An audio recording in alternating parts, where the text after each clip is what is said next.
Chapter 5. His eyes snapped open, hammered open, and there were these things about himself that he knew instantly. He was unbelievably, viciously thirsty. His mouth was dry and tasted foul and sticky. His lips were cracked and felt as if they were bleeding. And if he did not drink some water soon, he felt that he would wither up and die. Lots of water, all the water he could find. He knew the thirst and he felt the burn on his face. It was mid-afternoon and the sun had come over him and cooked him while he slept, and his face was on fire, would blister, would peel, which did not help the thirst, made it much worse. He stood using the tree to pull himself up because there was still some pain and much stiffness, and looked down at the lake. It was water, but he did not know if he could drink it. Nobody had ever told him if you could or could not drink lakes. There was also the thought of the pilot, down in the blue with the plane, strapped in, the body. Awful, he thought. But the lake was blue and wet-looking, and his mouth and throat raged with the thirst, and he did not know where there might be another form of water he could drink. Besides, he had probably swallowed a ton of it while he was swimming out of the plane and getting to shore. In the movies, they always showed the hero finding a clear spring with pure, sweet water to drink. But in the movies, they didn't have plane wrecks and swollen foreheads and aching bodies and thirst that tore at the hero until he couldn't think. Brian took small steps down the bank to the lake. Along the edge, there were thick grasses, and the water looked a little murky, and there were small things swimming in the water, small bugs. But there was a log extending about 20 feet out into the water of the lake, a beaver drop from some time before, with old limbs sticking up, almost like handles. He balanced on the log, holding himself up with the limbs, and teetered out past the weeds and murky water. When he was out where the water was clear and he could see no bugs swimming, he kneeled on the log to drink. A sip, he thought, still worrying about the lake water. I'll just take a sip. But when he brought a cupped hand to his mouth and felt the cold lake water trickle past his cracked lips and over his tongue, he could not stop. He had never, not even on long bike trips in the hot summer, been this thirsty. It was as if the water were more than water, as if the water had become all of life and he could not stop. He stooped and put his mouth to the lake and drank, pulling it deep and swallowing great gulps of it. He drank until his stomach was swollen, until he nearly fell off the log with it. Then he rose and tripped his way back to the bank, where he was immediately sick and threw up most of the water. But his thirst was gone, and the water seemed to reduce the pain in his head as well, although the sunburn still cooked his face. So, he almost jumped with the word, spoken aloud. It seemed so out of place to sound. He tried it again.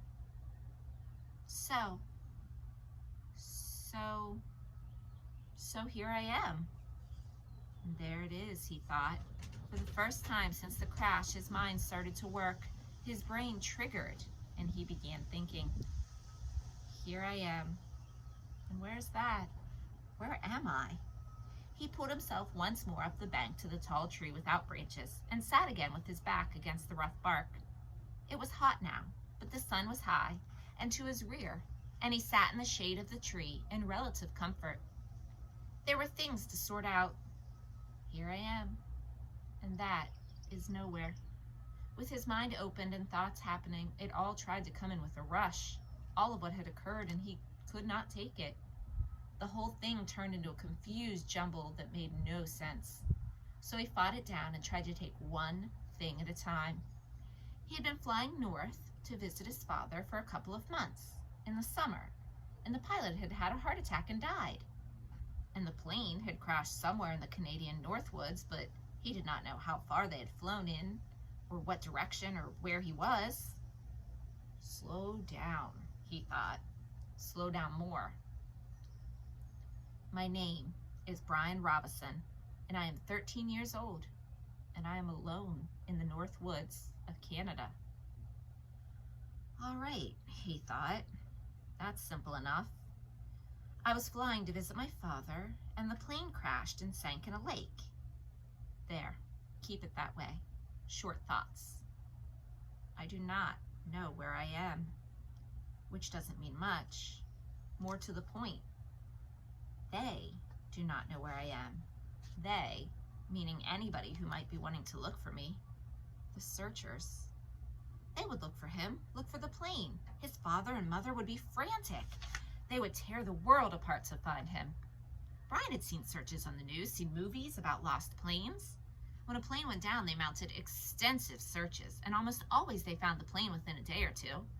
Pilots all filed flight plans, a detailed plan for where and when they were going to fly, with all the courses explained. They would come, they would look for him. The searchers would get government planes and cover both sides of the flight plan, filed by the pilot, and search until they found him. Maybe even today. They might come today. This was the second day after the crash. No, Brian frowned. Was it the first day or the second day? They'd gone down in the afternoon, and he had spent the whole night out cold, so this was the first real day. But they could still come today. They would have started the search immediately when Brian's plane did not arrive. Yeah, they would probably come today. Probably come in here with amphibious planes, small bush planes with floats that could land right here in the lake and pick him up and take him home. Which home? The father home or the mother home? He stopped the thinking. Didn't matter. Either on to his dad or back to his mother. Either way, he would probably be home by late tonight or early morning. Home where he could sit down and eat a large, cheesy, juicy burger with tomatoes and double fries with ketchup and a thick chocolate shake. And there came hunger. Brian rubbed his stomach. The hunger had been there, but something else. Fear. Pain had held it down. Now with the thought of the burger, the emptiness roared at him. He could not believe the hunger, had never felt it this way. The lake water had filled his stomach but left it hungry, and now it demanded food, screamed for food. And there was, he thought, absolutely nothing to eat. Nothing. What did they do in the movies when they got stranded like this? Oh, yes. The hero usually found some kind of plant that he knew was good to eat, and that took care of it. Just ate the plants until he was full, or used some kind of cute trap to catch an animal and cook it over a slick little fire, and pretty soon he had a full 8-course meal. The trouble, Brian thought, looking around, was that all he could see was grass and brush. There was nothing obvious to eat, and aside from about 1 million birds and the beaver, he hadn't seen animals to trap and cook. And even if he got one somehow, he didn't have any matches, so he couldn't have a fire. Nothing. It kept coming back to that. He had nothing. Well, almost nothing. As a matter of fact, he thought, I don't know what I've got or haven't got. Maybe I should try and figure out just how I stand. It will give me something to do, keep me from thinking of food, until they come to find me. Brian had once had an English teacher, a guy named Perpich, who was always talking about being positive, thinking positive, staying on top of things. That's how Perpich had put it. Stay positive and stay on top of things. Brian thought of him now. Wondered how to stay positive and stay on top of this. All Perpich would say is that I have to get motivated. He was always telling kids to get motivated. Brian changed positions so he was sitting on his knees. He reached into his pockets and took out everything he had and laid it on the grass in front of him. It was pitiful enough. A quarter, 3 dimes, a nickel, and 2 pennies. A fingernail clipper, a billfold with a $20 bill. In case you get stranded at the airport in some small town and have to buy food, his mother had said. And some odd pieces of paper. And on his belt, somehow still there, the hatchet his mother had given him. He had forgotten it, and now reached around and took it out and put it in the grass. There was a touch of rust already forming on the cutting edge of the blade, and he rubbed it off with his thumbs. That was it. He frowned. No, wait, if he was going to play the game, might as well play it right. Perpich would tell him to quit messing around. Get motivated. Look at all of it, Robinson. He had on a pair of good tennis shoes, now almost dry. and socks and jeans and underwear and a thin leather belt and a t-shirt with a windbreaker so torn it hung on him in tatters. And a watch. He had a digital watch still in his wrist, but it was broken from the crash. The little screen blank, and he took it off and almost threw it away, but stopped the hand motion and laid the watch in the grass with the rest of it. There, that was it. No, wait, one other thing. Those were all the things he had, but he also had himself. Perpich used to drum that into them. You are your most valuable asset. Don't forget that. You are the best thing you have. Brian looked around again. I wish you were here, Perpich. I'm hungry and I'd trade everything I have for a hamburger. I'm hungry, he said it aloud. In normal tones at first, then louder and louder until he was yelling it. I'm hungry, I'm hungry, I'm hungry. When he stopped, there was a sudden silence. Not just from him, but the clicks and blurps and bird sounds of the forest as well. The noise of his voice had startled everything, and it was quiet. He looked around, listened with his mouth open, and realized that in all his life, he had never heard silence before. Complete silence. There'd always been some sound, some kind of sound. It lasted only a few seconds, but it was so intense that it seemed to become part of him. Nothing. There was no sound. Then the birds started again, and some kind of buzzing insect, and then a chattering and a cawing, and soon there was the same background of sound, which left him still hungry. Of course, he thought, putting the coins and the rest back in his pocket and the hatchet in his belt. Of course, if they come tonight, or even if they take as long as tomorrow, the hunger's no big thing. People have gone for many days without food, as long as they've got water. Even if they don't come until late tomorrow, they'll be all right. Lose a little weight maybe, but the first hamburger and a malt and fries will bring it right back. A mental picture of hamburger, the way they showed it in the television commercials, thundered into his thoughts. Rich colors, the meat juicy and hot. He pushed the picture away. So even if they didn't find him until tomorrow, he thought, he'd be all right. He had plenty of water, although he wasn't sure if it was good and clean or not. He sat again by the tree, his back against it. There was a thing bothering him. He wasn't quite sure what it was, but it kept chewing at the edge of his thoughts. Something about the plane and the pilot that would change things. There it was. The moment when the pilot had had his heart attack, his right foot had jerked down on the rudder pedal, and the plane had slewed sideways. What did that mean? Why did that keep coming into his thinking that way, nudging and pushing?